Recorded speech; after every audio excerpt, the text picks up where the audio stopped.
నమస్కారం డి-న్యూస్కి స్వాగతం. ముందుగా ఈనాటి ముఖ్యాంశాలు. సోషల్ ఆడిట్ విభాగం అధికారులతో సమీక్ష నిర్వహించిన డిప్యూటీ సీఎం పవన్ కళ్యాణ్. ఉపాధి హామీ పథకం నిధులను సద్వినియోగం చేసుకోవాలని సూచన.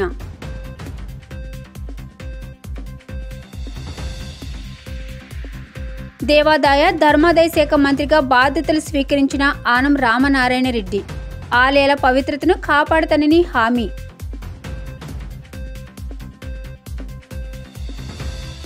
కార్పొరేట్ స్కూల్స్కి ధీటుగా ప్రభుత్వ పాఠశాలలు అభివృద్ధి చేస్తామన్న ఎమ్మెల్యే బోండా ఉమా.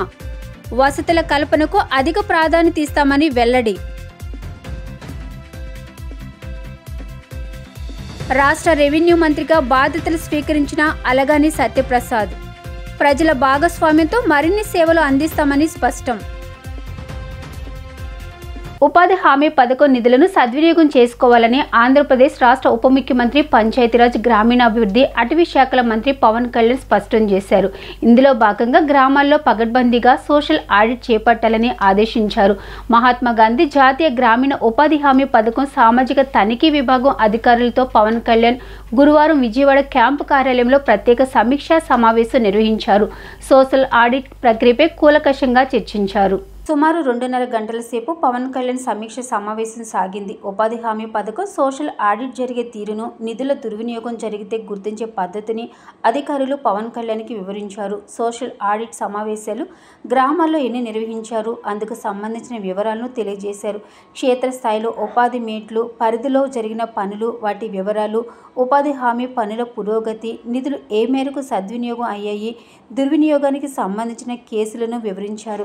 ఈ సందర్భంగా శ్రీ పవన్ కళ్యాణ్ గారు ఉపాధి హామీ పథకంలో నిధులను సద్వినియోగం చేసుకుంటేనే సత్ఫలితాలు వస్తాయని, ఈ విషయంలో అధికారులు బాధ్యతాయుతంగా ఉండాలని స్పష్టం చేశారు. ఉపాధి హామీ పథకాన్ని మరింత విస్తృతంగా గ్రామీణ అభివృద్ధి కోసం ఎలా వినియోగించుకోవచ్చు అనే అంశంపై చర్చించారు.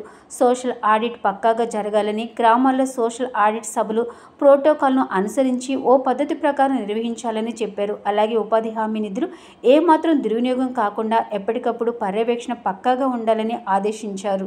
ధర్మో రక్షితి రక్షితః, ధర్మాన్ని మనం కాపాడితే ధర్మం మనల్ని కాపాడుతుందని గొప్ప మాటల్ని నమ్ముతూ రాష్ట్ర దేవాదాయ ధర్మాదాయ శాఖ మంత్రిగా పదవి బాధ్యతలు స్వీకరించడం ఆనందంగా ఉందని, ముఖ్యమంత్రి ఆకాంక్షలకు అనుగుణంగా ఆలయాల పవిత్రతను కాపాడేందుకు, ఆలయాల ప్రతి సెంటు భూమిని పరిరక్షించేందుకు సమిష్టిగా కృషి చేస్తామని రాష్ట్ర దేవాదాయ ధర్మాదాయ శాఖ మంత్రి ఆనం రామనారాయణ రెడ్డి అన్నారు. విజయవాడ గ్రామీణం గొల్లపూడిలోని రాష్ట్ర దేవాదాయ ధర్మాదాయ శాఖ కమిషనరేట్లో గురువారం ఉదయం వేద పండితుల ఆశీర్వచనం మధ్య రాష్ట్ర దేవాదాయ ధర్మాదాయ శాఖ మంత్రి ఆనం రామనారాయణ రెడ్డి పదవి బాధ్యతలు స్వీకరించారు. ధూప దీప నైవేద్య పథకం కింద అర్చకులకు ఇచ్చే మొత్తాన్ని 5,000 రూపాయల నుంచి 10,000కు పెంచి శ్రేయోనిధి నుంచి అందించే దర్శనంతో పాటు ఆలయాల పవిత్రతను, ఔన్నత్యాన్ని కాపాడేలా ఆలయ పునర్నిర్మాణ పనుల పర్యవేక్షణ, అనుమతులకు సీనియర్ అధికారులతో కమిటీ ఏర్పాటుకు సంబంధించిన దస్త్రంపైన మంత్రి సంతకాలు చేశారు. అనంతరం మంత్రి మాట్లాడుతూ, గౌరవ ముఖ్యమంత్రి ఆశీస్సులతో దేవాదాయ ధర్మాదాయ శాఖ మంత్రిగా బాధ్యతలు స్వీకరించడం చాలా సంతోషంగా ఉందని, ఈ కార్యక్రమానికి రాష్ట్రంలోని వివిధ ప్రాంతాల నుంచి, పాలక వర్గాల నుంచి వచ్చిన వారికి, శ్రేయోభిలాషులకి అందరికీ ధన్యవాదాలు తెలియజేసినట్లు చెప్పారు. మేనిఫెస్టో, కూటమి ప్రణాళికలోని అంశాలను ప్రాధాన్యంగా శాఖ అభివృద్ధికి కృషి చేయనున్నట్లు తెలిపారు. శ్రీ శ్రీ శ్రీ త్రిదండి చిన్నజీయర్ స్వామి వారి సలహాలు తీసుకోవడం జరిగిందని, ఇదే విధంగా దేవుని ఆశీస్సులు, ప్రధాన పీఠాధిపతులు, మఠాధిపతుల ఆశీస్సులతో ఈ శాఖ పూర్తి స్థాయిలో పనిచేస్తుందని పేర్కొన్నారు. రాష్ట్రంలో దాదాపు 26,000కు పైగా ఆలయాలున్నాయని, ఆలయాల ఆస్తులు, ఆదాయాల నిర్వహణలో లోపాలను సరిదిద్ది ప్రక్షాళన చేయనున్నామని తెలిపారు. ఆలయాల పవిత్రతను, హిందూ ధర్మాన్ని కాపాడుతూ అందరం కలిసి పనిచేస్తామని పేర్కొన్నారు. రాష్ట్రంలో తిరుమల నుంచి ప్రక్షాళన ప్రారంభమైందని పేర్కొన్నారు. పాలక వర్గాల ఏర్పాటుకు కృషి చేయనున్నట్లు తెలిపారు. సచివాలయంలో పూర్తిస్థాయి కార్యాలయం పనులు సాగుతున్నాయని, జూలై 3 తర్వాత ఇది అందుబాటులోకి వస్తుందని, అందువల్లే కమిషనరేట్లో పదవి బాధ్యతలు స్వీకరించినట్లు రాష్ట్ర దేవాదాయ ధర్మాదాయ శాఖ మంత్రి ఆనం రామనారాయణ రెడ్డి తెలిపారు. కార్యక్రమంలో దేవాదాయ ధర్మాదాయ శాఖ commissioner S Satyanarayana, additional commissioner 1 T Chandrasekhar, additional commissioner 2 K Ramachandra మోహన్తో పాటు ఉన్నతాధికారులు ఎం రత్నరాజు, చంద్రశేఖర్ ఆజాద్, ఆర్జేసీలు సుబ్బారావు, మూర్తి, విజయవాడ శ్రీ దుర్గా మల్లేశ్వర స్వామి వార్ల దేవస్థానం ఈఓ కెఎస్ రామారావు, వివిధ ఆలయాల ఈఓలు తదితరులు పాల్గొన్నారు. అందరికీ నమస్కారం. ఈరోజు ఆంధ్రప్రదేశ్ రాష్ట్ర ప్రభుత్వ దేవాదాయ ధర్మాదాయ శాఖ మంత్రిగా గౌరవనీయులు మన రాష్ట్ర ముఖ్యమంత్రి వర్యులు శ్రీ నారా చంద్రబాబు నాయుడు గారి ఆశీస్సులతో ఈరోజు తొలి సంతకంతో ఈ దేవాదాయ ధర్మాదాయ శాఖ కమిషనర్ కార్యాలయంలో ఈరోజు ఛార్జీ తీసుకోవడం జరుగుతుంది. పూర్తి స్థాయి కార్యాలయం ఆంధ్రప్రదేశ్ సచివాలయంలో ఉన్నప్పటికీ ఇంకా కొంత రిపేర్లు జరుగుతున్నాయి కాబట్టి ఇక్కడ ఈరోజు ఛార్జీ తీసుకుని ఈరోజు నుంచే పూర్తిగా ఈ శాఖ పైన అన్ని రకాలుగా చర్యలు నిర్ణయాలు అన్నీ కూడా తీసుకోవడానికి సుముహూర్తం నిర్ణయించుకొని ఈరోజు ఇక్కడికి రావడం జరిగింది. వచ్చిన సందర్భంలో మా శాఖ కమిషనర్ గారు, ఇతర అధికారులందరూ, మరీ ముఖ్యంగా మీడియా మిత్రులందరికీ కూడా నేను ప్రత్యేకంగా ధన్యవాదాలు తెలియజేస్తా ఉన్నాను. అనేక ప్రాంతాల నుంచి వచ్చినటువంటి ఆలయ పాలక వర్గాల ప్రతినిధులు, అధికారులు, మరీ ముఖ్యంగా నెల్లూరు జిల్లాలోని ఆత్మకూరు నియోజకవర్గం, తర్వాత నా కుటుంబ సభ్యులు అందరూ కూడా ఇందులో వచ్చి ఈ కార్యక్రమంలో పాల్గొంటూ ఆశీస్సులు అందిస్తున్నందుకు వారికి కూడా ప్రత్యేకంగా నేను ధన్యవాదాలు తెలియజేస్తున్నాను.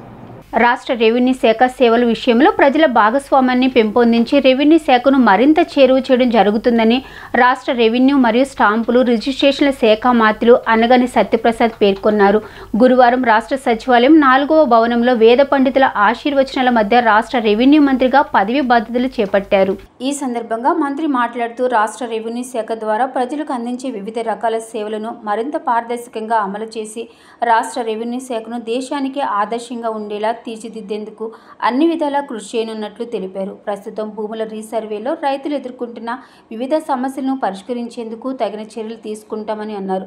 అంతేగాక రెవెన్యూ శాఖలో జవాబుదారీతనాన్ని పెంపొందించే విధంగా అవసరమైన చర్యలు తీసుకుంటామని మంత్రి సత్యప్రసాద్ పేర్కొన్నారు. రాష్ట్రంలో త్వరలో రెవెన్యూ సిబ్బందికి శిక్షణకే ప్రత్యేక అకాడమీని ఏర్పాటు చేసేందుకు అవసరమైన చర్యలు తీసుకోనున్నట్లు రెవెన్యూ శాఖ మంత్రులు అనగాని సత్యప్రసాద్ వెల్లడించారు. జూన్ 20వ తేదీ రెవెన్యూ దినోత్సవం సందర్భంగా మంత్రి కేక్ కట్ చేసి శుభాకాంక్షలు తెలిపారు. వివిధ రకాల సర్టిఫికెట్లకే ప్రజలు రెవెన్యూ కార్యాలయాల చుట్టూ తిరగాల్సిన అవసరం లేకుండా నిర్ణీత కాల వ్యవధిలో సర్టిఫికెట్ల జారీకి తగిన కార్యాచరణ చర్యలు తీసుకుంటామని చెప్పారు. భూ రికార్డుల్లో ఎవరికి వారు నచ్చిన విధంగా మార్పులు చేర్పులకు అవకాశం లేకుండా బ్లాక్ చైన్ టెక్నాలజీలో రెవెన్యూ రికార్డుల నిర్వహణకు చర్యలు తీసుకుంటామని చెప్పారు. కోర్టు కేసుల సమర్థ నిర్వహణకు ఆన్లైన్లో రెవెన్యూ కోర్టు విధానాన్ని తీసుకురానున్నట్లు రెవెన్యూ శాఖ మంత్రి అనగాని సత్యప్రసాద్ వెల్లడించారు.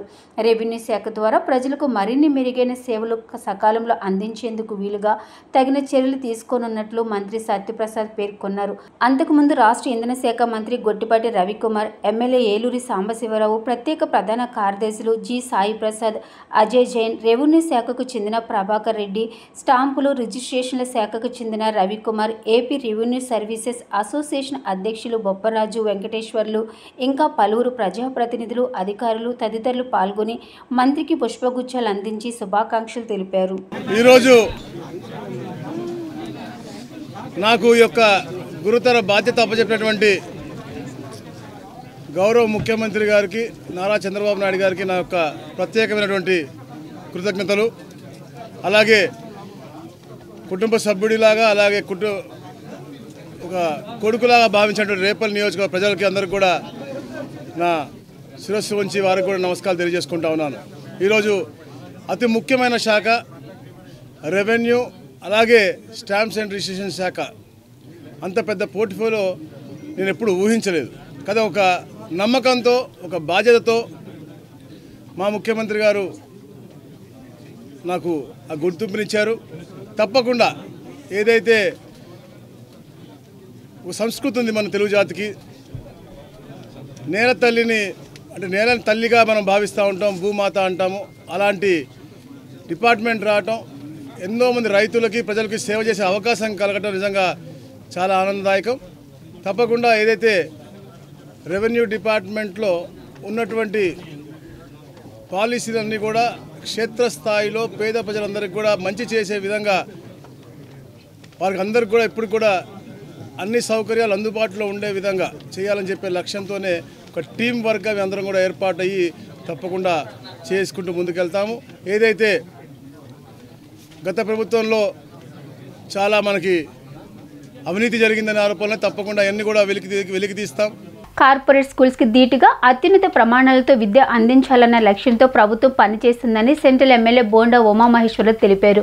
ప్రభుత్వ పాఠశాలలో అన్ని వసతుల కల్పనకు అధిక ప్రాధాన్యత ఇస్తుందని స్పష్టం చేశారు. రాజీవ్ నగర్లోని రాజీవ్ గాంధీ నగరపాలక సంస్థ ఉన్నత పాఠశాలలో విద్యార్థులకు పుస్తకాలు, బ్యాగులు, కిట్లు పంపిణీ కార్యక్రమం నిర్వహించారు. ఈ కార్యక్రమంలో ముఖ్య అతిథిగా సెంట్రల్ ఎమ్మెల్యే బోండా ఉమా పాల్గొని విద్యార్థులకు కిట్లు పంపిణీ చేశారు. ఈ సందర్భంగా ఆయన మాట్లాడుతూ ప్రభుత్వ స్కూల్స్ అంటే తక్కువని, కార్పొరేట్ స్కూల్స్ అంటే ఎక్కువనే భావనతో ప్రజలు విద్యను కొనుక్కుంటున్నారని ఆందోళన వ్యక్తం చేశారు. ప్రభుత్వ పాఠశాలలను అభివృద్ధి చేసి విద్యార్థులకు మెరుగైన ఉన్నత విద్యను అందించేందుకు ప్రభుత్వం కృషి చేస్తుందని తెలిపారు.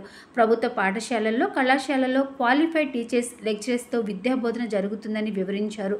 నేడు ప్రభుత్వ విద్యాలయాలలో ఉత్తీర్ణత శాతం పెరుగుతుందని, ప్రభుత్వం జూనియర్ కాలేజీలను అభివృద్ధి చేసే కార్యక్రమాన్ని కూడా చేపట్టిందని వివరించారు. విద్యార్థులు బాగా చదువుకుని పిల్లలు, తల్లిదండ్రులు, గురువులు మెచ్చే విధంగా ఉండాలని సూచించారు. ఈరోజు ప్రభుత్వ స్కూల్స్లో చదువుతున్న పిల్లలకి తెలుగుదేశం ప్రభుత్వం అత్యంత ప్రాధాన్యతనిచ్చి ముఖ్యమంత్రి చంద్రబాబు నాయుడు గారు కానీ, అలాగే మంత్రి లోకేష్ గారు కానీ ఇవాళ గవర్నమెంట్ స్కూల్లో చదువుతున్న పిల్లలకి అత్యంత ప్రాధాన్యత ఇస్తూ ఉన్నారు.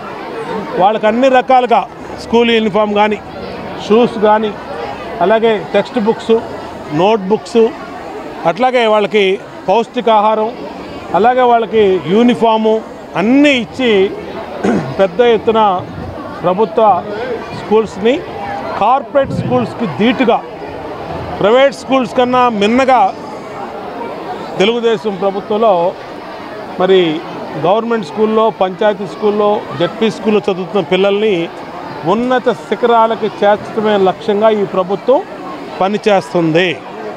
దాంట్లో భాగంగానే ఇవాళ అకాడమిక్ ఇయర్ స్టార్ట్ అవుతున్నటువంటి సందర్భంలో పిల్లలందరికీ మా సెంట్రల్ నియోజకవర్గం అన్ని స్కూల్స్లో కూడా, గవర్నమెంట్ స్కూల్స్లో ఉచితంగానే అన్ని కిట్లు ఇవ్వటం జరుగుతూ ఉంది.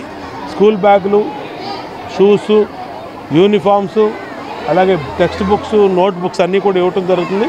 ఇది చాలా సంతోషంగా ఉంది.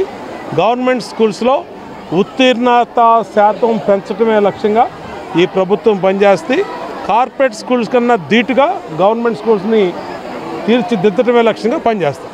నా పేరు లబ్బా దుర్గా, 63వ డివిజన్ తెలుగుదేశం పార్టీ తరఫున మొన్న కార్పొరేషన్ ఎలక్షన్లో పోటీ చేశాను. సెంట్రల్ తెలుగు మహిళా ప్రధాన కార్యదర్శి. ఈరోజు ఈ రాజీవ్ నగర్ ఉన్నత పాఠశాలలో పిల్లలకి స్కూల్ బ్యాగ్స్, యూనిఫామ్స్, కిట్స్ అన్ని పంపిణీ చేయడానికి కృష్ణా జిల్లాలో అత్యధిక మెజారిటీతో గెలిచినటువంటి మా సెంట్రల్ ఎమ్మెల్యే గారు బోండా ఉమామహేశ్వరరావు గారు హాజరవడం జరిగింది. పిల్లల అభివృద్ధి కోసం, వాళ్ళ యొక్క ప్రగతి కోసం దిశానిర్దేశం అనేది చేశారు.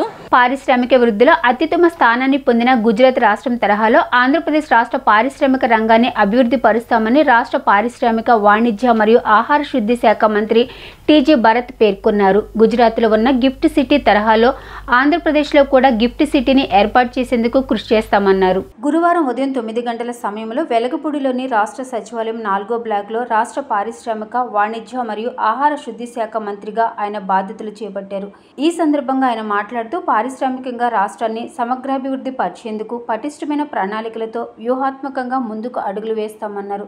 దేశ విదేశాలకు చెందిన పెద్ద పెద్ద పారిశ్రామికవేత్తలు రాష్ట్రానికి తరలి వచ్చేలా రాష్ట్రంలో పరిశ్రమల ఏర్పాటుకు అనువైన వాతావరణాన్ని కల్పిస్తామన్నారు. ఈజ్ ఆఫ్ డూయింగ్ బిజినెస్లో రాష్ట్రాన్ని అగ్రగామిగా నిలుపుతామన్నారు. పెండింగ్లో ఉన్న పారిశ్రామిక రాయితీలను వెంటనే విడుదల చేస్తామన్నారు. 2014 నుంచి 2019 మరియు 2019 నుంచి 2024 మధ్య కాలంలో జరిగిన ఎంఓయూలన్నీ రియలైజ్ అయ్యే విధంగా మరియు ఆయా పరిశ్రమలన్నీ రాష్ట్రంలో స్థాపించే విధంగా చర్యలు చేపడతామన్నారు. ఎన్నికలు ఇచ్చిన హామీ ప్రకారం కర్నూలులో హైకోర్టు బెంచ్ని ఏర్పాటు చేస్తామన్నారు. అందరికీ నమస్కారం. ముందుగా చంద్రబాబు గారికి, లోకేష్ గారికి ప్రత్యేకించి ధన్యవాదాలు తెలుపుతున్నా. ఇంత పెద్ద పోర్ట్ఫోలియో ఇవ్వడం అనేది ఆషామాషి కాదు, మీ అందరికీ తెలుసు. నిన్ననే లోకేష్ గారిని కలిసినప్పుడు కూడా భరత్ మనం చాలా వర్క్ చేయాలా, ఎందుకంటే ఐటీ కానీ ఇండస్ట్రీస్ కానీ ఇది ఫేస్ ఆఫ్ ఆంధ్రప్రదేశ్ కాబట్టి we have to work very hard అని చెప్పడం జరిగింది. సో ఒకటి ఏమంటే ఒక ఇండస్ట్రియల్ బ్యాక్గ్రౌండ్ నుంచి ఉన్నా కాబట్టి ఈ సైడ్ ఆఫ్ థింగ్స్ ఇంతవరకు చూసాను అనమాట. ఏం ఇష్యూస్ ఫేస్ చేస్తుంటాము, ఎట్లా ఏ రకంగా చేస్తే చాలా బాగుంటుంది, డెవలప్ అయ్యేదానికి అవకాశం ఉంటుంది. గుజరాత్ ఏ రకంగా ఈరోజు ఎవరు పెద్ద ఇండస్ట్రీస్ పెట్టాలనుకుంటే ఫస్ట్ గుజరాత్ పోతారు. సో అట్లాంటివన్నీ కూడా తెలుసుకొని మన ఆంధ్రప్రదేశ్కి బెస్ట్ ఈజ్ ఆఫ్ డూయింగ్ బిజినెస్లో కానీ లేకపోతే వాళ్ళకి కన్వీనియంట్గా ఉండేదానికి ఇండస్ట్రీస్కి మన ఆంధ్రప్రదేశ్కి వస్తే వాళ్ళకి ఘన స్వాగతం పలుకుతూ వాళ్ళకి ఎట్లా కావాలంటే అట్లా వీ షుడ్ వర్క్అవుట్. ఎందుకంటే హైలీ కాంపిటేటివ్, ప్రతి స్టేటు కాంపిటీషన్ ఎక్కువ ఉంటుంది కాబట్టి we have to work very hard. But ఖచ్చితంగా we will do our best. నేను ఒకటి చెప్పేది, ఏది మాయాబజార్ కాదు. బట్ 100 times ప్రీవియస్ గవర్నమెంట్ కన్నా 100 times అయితే బెటర్ చేయగలుగుతాం అయితే మాత్రం హామీ ఇవ్వడం జరుగుతోంది.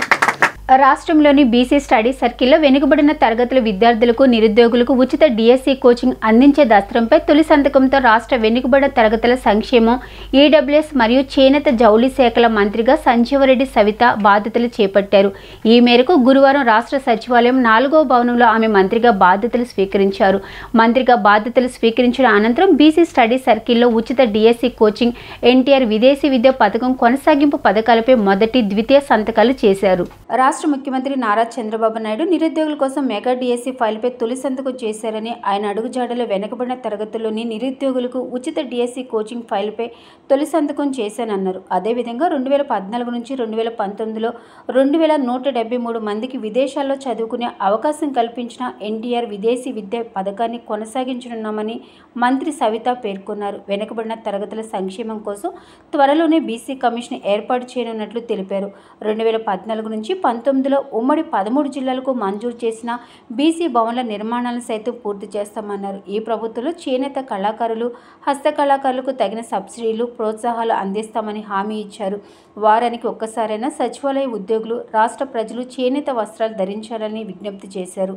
బీసీ కులానికి చెందిన మహిళలకు వెనుకబడిన తరగతుల మంత్రిగా అవకాశం ఇచ్చినందుకు రాష్ట్ర ముఖ్యమంత్రి నారా చంద్రబాబు నాయుడుకి కృతజ్ఞతలు తెలిపారు. విభజన నాటికి రాష్ట్రంలో ఉన్న 32 బీసీ రెసిడెన్షియల్ పాఠశాలలను 106కి పెంచిన ఘనత ముఖ్యమంత్రి చంద్రబాబు నాయుడుదే అన్నారు. రాష్ట్రం బాగుండాలనే తపన కలిగిన వ్యక్తి ఉప ముఖ్యమంత్రి పవన్ కళ్యాణ్ అని కొనియాడారు.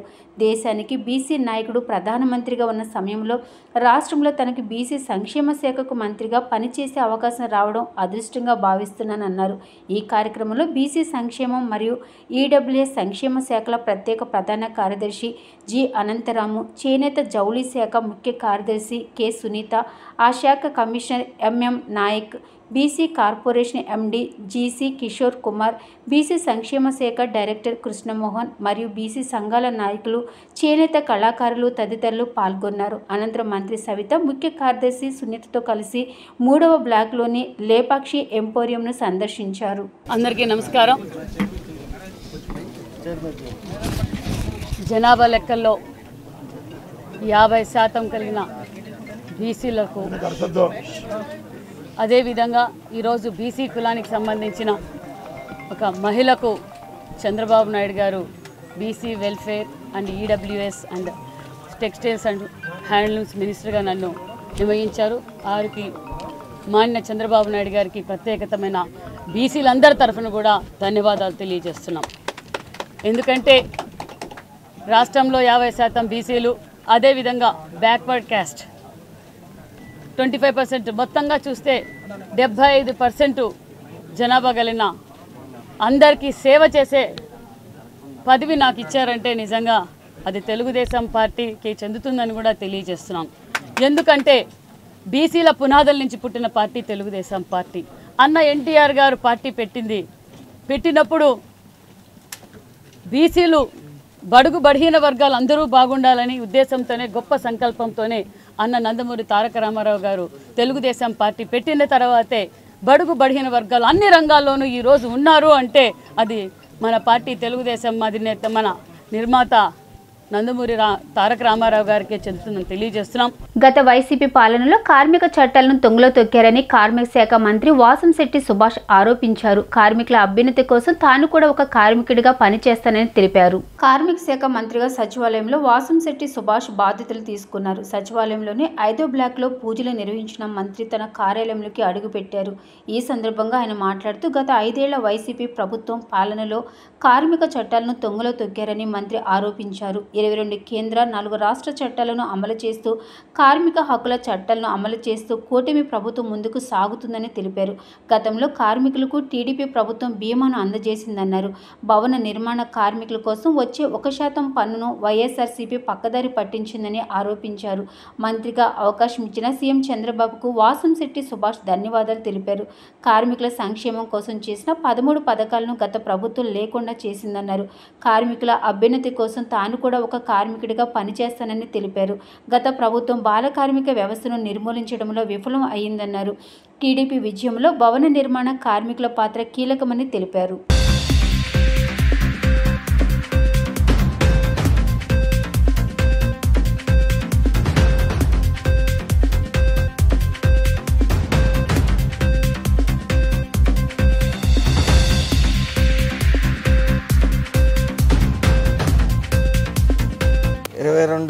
కేంద్ర మరియు 4 రాష్ట్ర చట్టాలను అమలు చేస్తూ కార్మికుల హక్కులను కార్మిక కష్టాలను గుర్తిస్తూ ఈ కార్మిక చట్టం ఎప్పుడు సక్రమంగా నిర్వహిస్తూ ముందుకు సాగింది చంద్రన్న ప్రభుత్వం. ముఖ్యంగా 2014-19లో 2.55 కోట్ల బీమాను కార్మికులకు అందజేసింది. మరి ఈ వైఎస్ఆర్సీపీ ప్రభుత్వం 2019-24 గాను కేవలం 1.25 కోట్ల బీమాలను మాత్రమే కార్మికులకు అందజేసింది. పూర్తిగా ఏదైతే బిల్డింగ్ అండ్ అదర్ కన్స్ట్రక్షన్స్ నిమిత్తం చెస్ ద్వారా 1% చెస్ ద్వారా వచ్చే అమౌంట్ని 3,000 కోట్లని ఈ వైఎస్ఆర్సీపీ ప్రభుత్వం దారి మళ్లించడం జరిగింది. ఈ కార్మికుల కష్టాలని గుర్తించి వాళ్ళ హక్కులను కాపాడటంలో అందులో భాగంగా ఈరోజు కార్మిక మంత్రిగా నన్ను నియమించిన నారా చంద్రబాబు నాయుడు గారికి, లోకేష్ గారికి నా హృదయపూర్వక ధన్యవాదాలు. మానవ జీవితం యొక్క ఉన్నత లక్ష్యాన్ని నైతికతను గుర్తు చేస్తూ యువత విద్యార్థులలో జవాబుదారీతనం పెంచేందుకు జాతీయ స్థాయిలో ఉద్యమాన్ని చేస్తున్నట్లు students Islamic organisation of India Andhra Pradesh ప్రధాన కార్యదర్శి అబ్దుల్ హఫీజ్ తెలిపారు. Moral living transforming self and society అనే నినాదంతో పెడదవ పడుతున్న యువతలో బాధ్యతాయుత భావాన్ని పెంపొందించేందే లక్ష్యంగా ఈ కార్యక్రమం ఉంటుందని తెలిపారు. గాంధీనగర్ ప్రెస్ క్లబ్లో నిర్వహించిన సమావేశంలో అబ్దుల్ హఫీజ్ మాట్లాడుతూ తమ ఆర్గనైజేషన్ ఆధ్వర్యంలో జూన్ 20 నుండి జూలై 20 వరకు యువతకు అవగాహన కార్యక్రమాలు నిర్వహిస్తున్నట్లు తెలిపారు. ఈ క్యాంపెయిన్ ఇంకా ముఖ్య ఉద్దేశం ఉత్తమ నైతిక సమాజాన్ని నిర్మించడం అని తెలిపారు.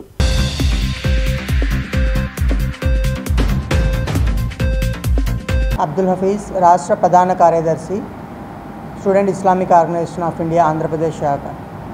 Student Islamic organisation of India గత 42 సంవత్సరాలుగా విద్యార్థులు మరియు యువకుల సమస్యలను పరిష్కరిస్తూ అహర్నిశలు కృషి చేస్తూ ఉంది. దేశ ప్రగతి మరియు అభివృద్ధిలో యువత కీలక పాత్ర పోషిస్తుంది. కానీ నేటి యువత మనం చూసినట్లయితే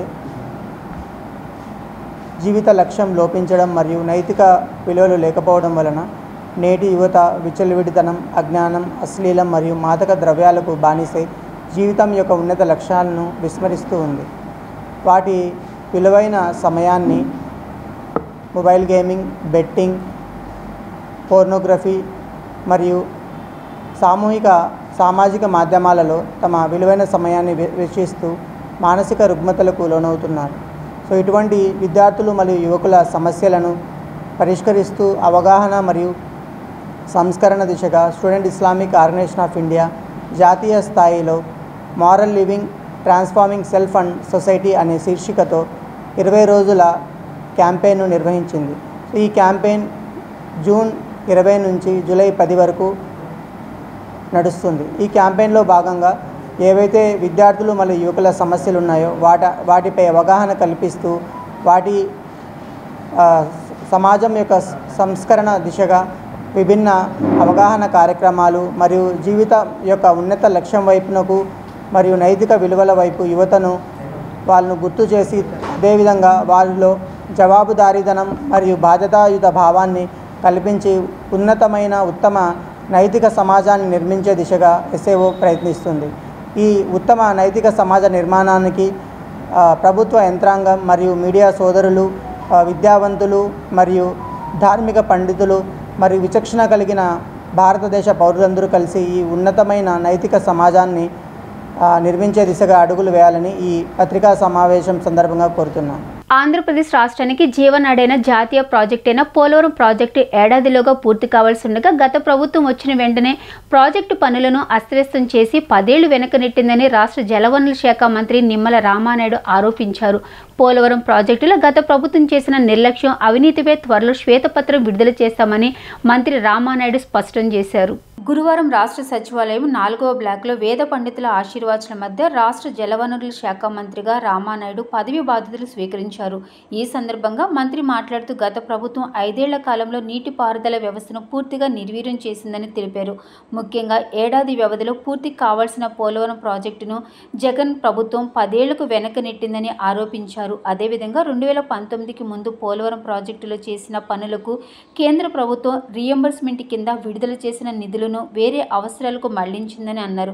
సీఎంగా చంద్రబాబు నాయుడు బాధ్యతలు స్వీకరించిన వెంటనే తొలి క్షేత్రస్థాయి పర్యటనగా పోలవరం సందర్శించారంటే పోలవరం ప్రాజెక్టుకి ఎంతటి ప్రాధాన్యతను ఇస్తున్నారో తెలుస్తుందని పేర్కొన్నారు. పోలవరం ప్రాజెక్టులో గత ప్రభుత్వం చేసిన నిర్లక్ష్యం, అవినీతిపై త్వరలో శ్వేతపత్రం విడుదల చేస్తామని మంత్రి రామానాయుడు స్పష్టం చేశారు. గత ప్రభుత్వ నిర్లక్ష్యం కారణంగానే పోలవరం ప్రాజెక్టులో భాగమైన డయాఫ్రమ్ వాల్ కొట్టుకుపోయిందని హైదరాబాద్ IIIT నీతి ఆయోగ్కి నివేదిక ఇచ్చిందని తెలిపారు. మరలా దానికి మరమ్మతులు చేయాలన్నా కనీసం 440 కోట్ల రూపాయలు అవుతుందని, ఒకవేళ కొత్తగా నిర్మించాలన్నా సుమారు 990 కోట్ల రూపాయలకు పైగా వ్యయం అవుతుందని మంత్రి రామానాయుడు పేర్కొన్నారు.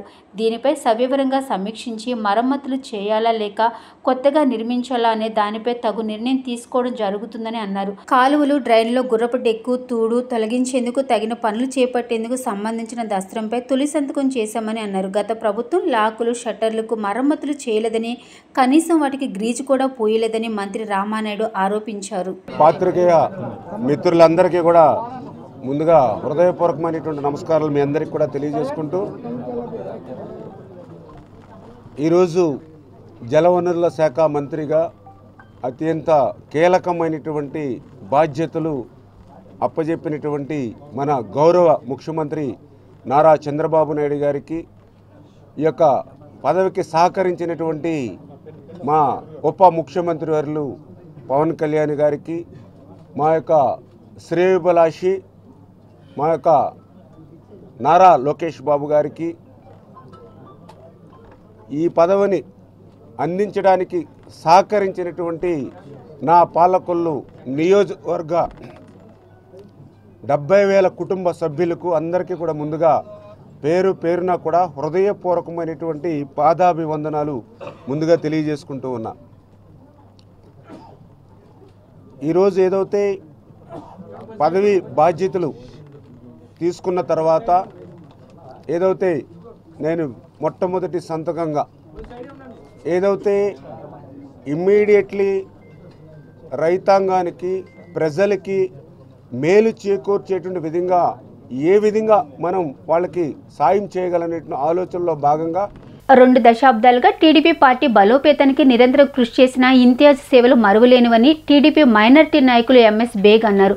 మైనారిటీ సెల్ ఉపాధ్యక్షునిగా ఆయన అనేక ప్రజా సమస్యల పట్ల పోరాడారని, అనేక సేవా కార్యక్రమాలు చేశారని వెల్లడించారు. నేడు ఆయన ప్రజల మధ్య లేకపోవడం బాధాకరమన్నారు. ఆయన ఆశయాలను ముందుకు తీసుకుని వెళ్తున్న ఫయాజ్ ఇంతియాజ్ ఫ్రెండ్స్ సర్కిల్ సభ్యులను అభినందించారు. టీడీపీ మైనార్టీ నాయకుడు ఇంతియాజ్ 3వ వర్ధంతిని పురస్కరించుని ఫయాజ్ ఇంతియాజ్ ఫ్రెండ్స్ సర్కిల్ ఆధ్వర్యంలోని పెజ్జోనిపేట నందు పెద్ద ఎత్తున పేదవారికి అన్నదాన కార్యక్రమం చేపట్టారు. ఈ కార్యక్రమానికి ముఖ్య అతిథిగా పశ్చిమ టీడీపీ మైనార్టీ నేత ఎంఎస్ బేగ్ హాజరయ్యారు. ఈ సందర్భంగా ఇంతియాజ్ చిత్రపటానికి పూలమాలలు వేసి నివాళులర్పించిన అనంతరం స్వయంగా పేదవారికి ఆహారాన్ని వడ్డించారు. అనంతరం ఆయన మాట్లాడుతూ ఇంతియాజ్ టీడీపీ పార్టీ బలోపేతానికి క్రియాశీలకంగా వ్యవహరించారని అన్నారు. మైనార్టీ సెల్ ఉపాధ్యక్షునిగా పార్టీకి 2 దశాబ్దాలుగా ఎనలేని సేవలు చేశారని అన్నారు. ఎన్ని ఇబ్బందులు వచ్చినా పార్టీని వీడలేదన్నారు. అందరితో కలిసిమెలిసి ప్రజా సమస్యల పట్ల పోరాడారని గుర్తు చేశారు. అలాంటి వ్యక్తికి ఘన నివాళులు అర్పిస్తున్నామన్నారు.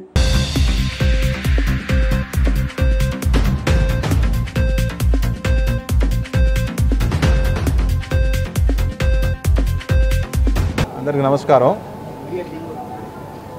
ఈరోజు 35వ డివిజన్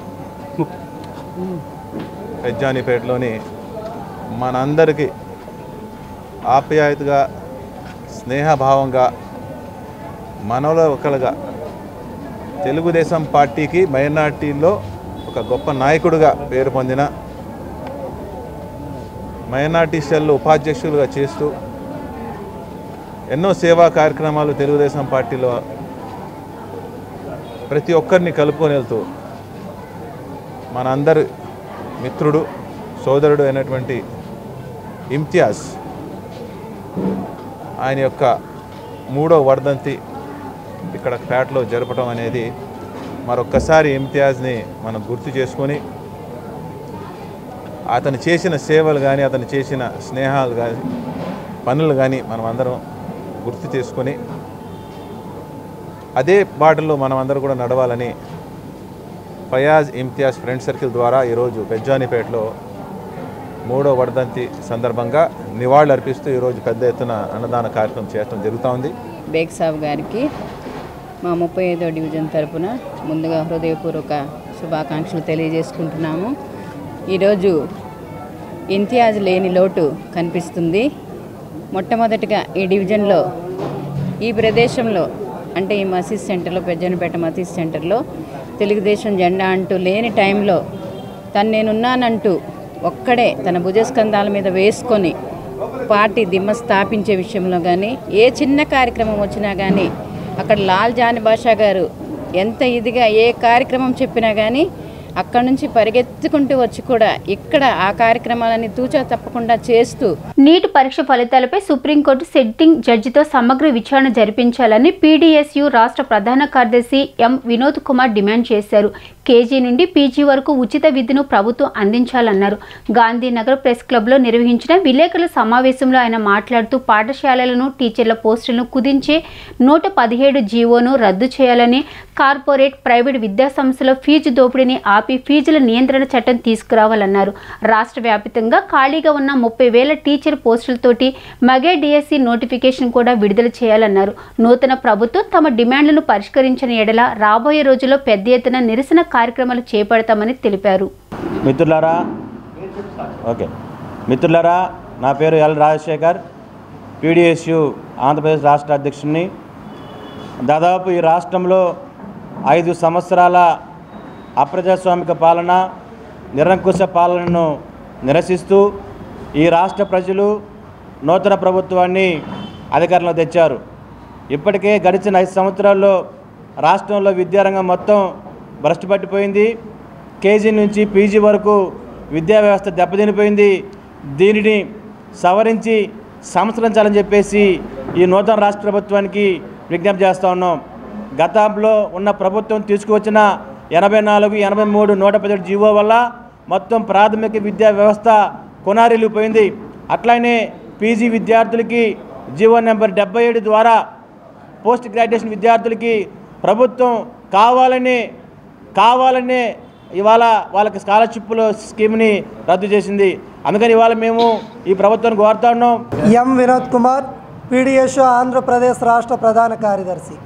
జూన్ 4వ తేదీన మెడికల్ విద్యను అభ్యసించడానికి జాతీయ స్థాయిలో విద్యార్థులు రాసినటువంటి నీట్ పరీక్ష ఫలితాలు అనేవి విడుదలయ్యాయి. ఈ పరీక్షా ఫలితాలు అనేక అక్రమాలకు అవినీతులకు దారితీసాయని చెప్పేసి ఈరోజు దేశవ్యాప్తంగా పెద్ద ఎత్తున విద్యార్థి లోకం గొంతెత్తి నిలదీస్తూ ఉంది. ఎందుకంటే 720కి 720 మార్కులు ఈ దేశ చరిత్రలో ఏనాడు రాని విధంగా 67 మంది విద్యార్థులకు ఈరోజు 700కి 20కి 720 మార్కులు వచ్చాయి. ఈ 720 మార్కులు వచ్చినటువంటి 67 మంది విద్యార్థుల్లో చాలామంది విద్యార్థులు ఒకే సెంటర్లో ఎగ్జామ్ రాసినటువంటి విద్యార్థులు ఉన్నారు. ఈ పరీక్షా ఫలితాలపైన సమగ్ర విచారణని సుప్రీంకోర్టు సిట్టింగ్ జడ్జితో జరిపించాలని చెప్పేసి తిరుమలలో గత వైసీపీ 5 సంవత్సరాల పాలనలో జరిగిన అవినీతి అక్రమాల మీద సిబిసిఐడి ఎంక్వైరీ వేయాలని, లేకుంటే రిటైర్డ్ జడ్జితో విచారణ చేయించాలని తమిళనాడు తెలుగు యువశక్తి అధ్యక్షులు కేతిరెడ్డి జగదీశ్వర్ రెడ్డి డిమాండ్ చేశారు. ఈ విషయమై సీఎం చంద్రబాబు నాయుడుకి గాంధీనగర్ ప్రెస్ క్లబ్లో బహిరంగ లేఖను విడుదల చేశారు. గురువారం గాంధీనగర్ ప్రెస్ క్లబ్లో మీడియా సమావేశం జరిగింది. ఈ సమావేశంలో కేతిరెడ్డి జగదీశ్వర్ రెడ్డి మాట్లాడుతూ 5 ఏళ్ల వైసీపీ పాలనలో తిరుమల కొండ భారీ దోపిడీకి గురైందన్నారు. స్వామివారి సేవా టికెట్ల నుండి ఇంజనీరింగ్ పనులు, లడ్డూ ప్రసాదాలు, స్వామివారి హుండీ ఆదాయాన్ని కూడా కొల్లగొట్టారని తెలిపారు. వైసీపీ నాయకులు రోజా, చెవిరెడ్డి భాస్కర్ రెడ్డి, భూమా కరుణాకర్ రెడ్డి మొదలుకొని వైసీపీ నాయకులు స్వామివారి ఆదాయాన్ని కొల్లగొట్టారని అన్నారు. తిరుమలలో జరిగిన అక్రమాలు, అన్యాయాలపైన సిబిసిఐడితో విచారణ జరిపించాలని, లేదా రిటైర్డ్ జడ్జి ఆధ్వర్యంలో ఎంక్వైరీ చేయించాలని డిమాండ్ చేశారు. లేకుంటే అసెంబ్లీ ముట్టడి చేసి ప్రభుత్వం దృష్టికి ఈ విషయాన్ని తీసుకువెళ్లి ప్రభుత్వంతో ఎంక్వైరీ వేయిస్తామని వివరించారు. ఈ సమావేశంలో BC Sena secretary Punna Ramachandra Rao, AP Congress committee secretary Sridhar Reddy తదితరులు పాల్గొన్నారు. నమస్కారం అండి. నా పేరు కేతిరెడ్డి జగదీశ్వర్ రెడ్డి, తమిళనాడు తెలుగు యువశక్తి వ్యవస్థాపక అధ్యక్షుడిని, అంతేకాకుండా Telugu film producers council of Andhra Pradesh అధ్యక్షుడిని. గతంలో నేను ఈ బిగ్ బాస్ అనే దాని మీద అయితే, అదేవిధంగా జయలలిత మరణంపై, అదేవిధంగా ఈ డ్రగ్స్పై అన్నిటి కూడా సామాజిక స్పృహతో ఎక్కువగా నేను కేసులు అవి వేస్తూ ఉద్యమాలు, అదేవిధంగా ఈ అలంకార్ థియేటర్ దగ్గర కూడా చాలాసార్లు ధర్నా చేయడం జరిగింది. ఈరోజు ఇక్కడ ప్రెస్ మీట్ పెట్టేదానికి ప్రధానమైన కారణం ఏంటంటే, మన రాష్ట్ర ముఖ్యమంత్రి చంద్రబాబు నాయుడు గారు మొట్టమొదటిసారిగా ముఖ్యమంత్రిగా ప్రమాణ స్వీకారం చేసిన తర్వాత తిరుమలకి వెళ్ళి, తిరుమల నుంచే నా ప్రక్షాళన అంటే పరిపాలన ప్రక్షాళన అనేది ఇక్కడి నుంచే నేను మొదలు పెడతాను అని చెప్పడం జరిగింది. వారి దృష్టికి మేము తిరుమలలో జరిగిన కొన్ని అన్యాయాల్ని, గతంలో ఉన్న అధికారులు చేసిన అవినీతిని, అక్రమాలని అన్నిటిని కూడా తీసుకొచ్చేదానికి Chevuru Sridhar Reddy, AICC member, Andhra Pradesh Congress committee general secretary, contested MLA, Atmakur, Nellore district, Indian National Congress. నేను ఎన్ఎస్వై, యువజన కాంగ్రెస్ గత నా విద్యార్థి దశ నుంచి కూడా కాంగ్రెస్ పార్టీలో వివిధ పదవుల్లో, వివిధ స్థాయిల్లో పనిచేశాను. ఈరోజు తమిళనాడు తెలుగు యువశక్తి వ్యవస్థాపక అధ్యక్షుడు శ్రీ కేతిరెడ్డి జగదీశ్వర్ రెడ్డి గారు. నమస్తే అండి. నా పేరు పున్నా రామచంద్రరావు, ఆర్కెస్ట్రా ప్యానెల్లో రాష్ట్ర సెక్రటరీగా చేస్తున్నాను. చేనేత విభాగంలో సెక్రటరీగా చేస్తున్నాను. ముందుగా తెలియపరిచేది ఏంటంటే, కేతిరెడ్డి జగదీశ్వర్ రెడ్డి గారు ఈ కార్యక్రమానికి విజయవంతంగా సంఘీభావం తెలుస్తానికి వచ్చాం. వార్తలు ముగించే ముందు ముఖ్యాంశాలు మరొకసారి. సోషల్ ఆడిట్ విభాగం అధికారులతో సమీక్ష నిర్వహించిన డిప్యూటీ సీఎం పవన్ కళ్యాణ్. ఉపాధి హామీ పథకం నిధులను సద్వినియోగం చేసుకోవాలని సూచన.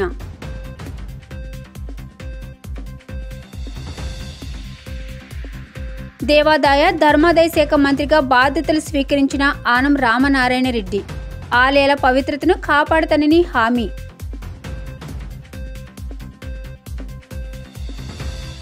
కార్పొరేట్ స్కూల్స్కి ధీటుగా ప్రభుత్వ పాఠశాలలు అభివృద్ధి చేస్తామన్న ఎమ్మెల్యే బోండా ఉమా. వసతుల కల్పనకు అధిక ప్రాధాన్యత ఇస్తామని వెల్లడి. రాష్ట్ర రెవెన్యూ మంత్రిగా బాధ్యతలు స్వీకరించిన అలగాని సత్యప్రసాద్. ప్రజల భాగస్వామ్యంతో మరిన్ని సేవలు అందిస్తామని స్పష్టం.